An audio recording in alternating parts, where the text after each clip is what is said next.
Hello, আসসালামু আলাইকুম। কেমন আছেন সবাই? আশা করি আপনারা সবাই ভালো আছেন। আমিও ভালো আছি এবং আজকে আপনাদেরকে আমি আমার বাগানে নিয়ে চলে আসলাম।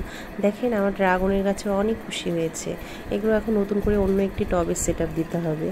মেনলি আমি এসেছি আপনাদেরকে আমার পুঁইশাকের একটা বাগান দেখানোর জন্য। ছোট একটা বাগান, এরকম 2টা বাগান আছে আমার। এই বাগানে আমরা এটাকে বাগানই বলি। তো আমার এই পুঁইশাকে এত পরিমাণ পুঁইশাক 1 বছর খেয়েছি আমি। আমার গাছটা 1 বছর হওয়ার পরে গাছটা এখন আর মানে ভালো সার্ভিস দিচ্ছে না, যার কারণে কেটে দিয়েছে। দেখেন, আবার নতুন করে কুশি চলে আসছে। এটা কিন্তু এখনও আরও 1 বছর চলবে। তো পুঁইশাক এমন একটা জিনিস যেটা চারা না করেও ডাঁটা খেয়ে ডাঁটা নতুন করে লাগানো যায়। আমিও একই কাজ করছি, আবার নতুন করে চারিদিকে 2-3টা ডাঁটা লাগিয়ে দিচ্ছি। আবার এগুলো থেকেও পুঁইশাক আবার নতুন করে তৈরি হবে, আবার অনেকবার খেতে পারবো। গাছে পানি দিয়ে দিলাম। এরকম আমার 2টা বাগান রয়েছে। এগুলোতে কিন্তু অনেক পুঁইশাক হয়। যখন এটা পুরোটা হবে আমি আবার আপনাদেরকে দেখাবো। এ দেখেন আমার রঙ্গন গাছটাতে দেখেছেন কত সুন্দর ফুল এসেছে এবং আরও অনেক কলি এসেছে, আরও হবে। এটা হচ্ছে অ্যালোভেরা, এবং এত বাসায় অ্যালোভেরা আছে এবং অ্যালোভেরাগুলো অনেক কাজে আসে। স্কিনের জন্য, মুখের জন্যে, আবার চুলের জন্যে এত কাজে লাগে, বাসায় ইউজ করি আমরা। এটা আর একটা রঙ্গন গাছ। আজকে আমি আপনাদের সঙ্গে একটি টিপস শেয়ার করার জন্য চলে আসলাম। সেটি হলো গরম মশলার রেসিপি টিপস। এখানে আপনার এই গরম মশলাটা মাংস, মাছ, বিভিন্ন ধরনের পোলাও, অনেক কিছুতে এগুলো আপনারা ইউজ করতে পারবেন। এটা অনেকেই জানে, আবার অনেকেই দেখবেন জানে না। তো যারা জানে না তাদের আশা করি আমার এই টিপসটি অনেক কাজে লাগবে।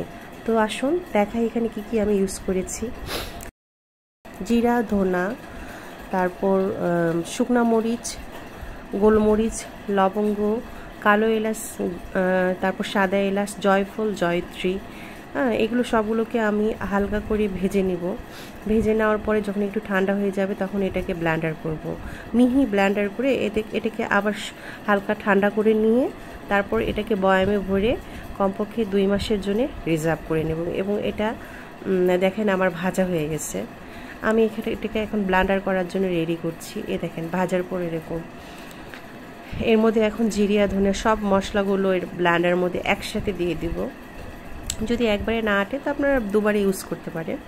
তো এইটা আমার ব্লেন্ডার করার পর দেখেন আধা ব্লেন্ডার হয়ে গেছে, এখনও তার মানে পুরোপুরি ব্লেন্ডার হয়নি, গোটা গোটা আছে। আবার দ্বিতীয়বার ব্লেন্ডার করার পর দেখেন কত সুন্দর মিহি হয়ে গেছে মশলাটা। এটা এখন পুরোপুরি আমার রেডি, এবং এটা কালারটা দেখেছেন কত সুন্দর এসেছে। এটা দিয়ে আমি আপনাদের এখন একটা মুরগির মাংস রান্না করে দেখাই। পেঁয়াজ ভেজে নিয়েছি প্রথমে, তারপর এখানে মরিচের গুঁড়া, হলুদের গুঁড়া, লবণ এবং আমার যে বাটা মশলাটা সেটা দিয়ে দিয়েছি। দেখেন এই গোটা মশলা ছাড়া এই এতটুকুতে আমার কালারটা কত সুন্দর এসেছে। দেখেছেন মশলার কালারটা অনেক সুন্দর এসেছে, অনেক সুন্দর কালার, কালো কালো চলে আসছে। যেটা অনেকক্ষণ মশলা কষানোর পরে আসে সেটা আমার একটু মশলা দেওয়াতেই চলে এসেছে।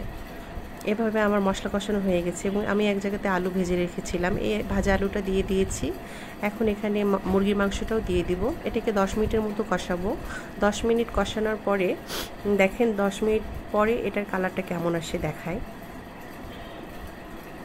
এই যে 10 মিনিট পরে দেখেন কালারটা কত সুন্দর চলে এসেছে।